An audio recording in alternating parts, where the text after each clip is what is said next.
ng Terminal 5 dahil maano yung mga bulaklak. Ang daming na mga puno dito kasi mga bikers, kaya medyo may kalamigan na din. Oh, dito ang banda na to malamig dahil puro green ang dito sa harap ng Terminal 5. Yan, kita nyo ba? Solid.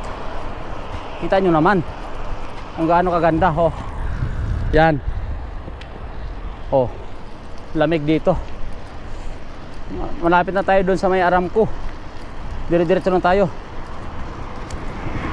Solid.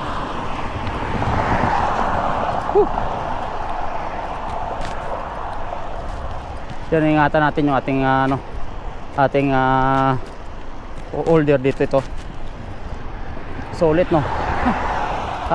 Tuloy-tuloy lang tayo.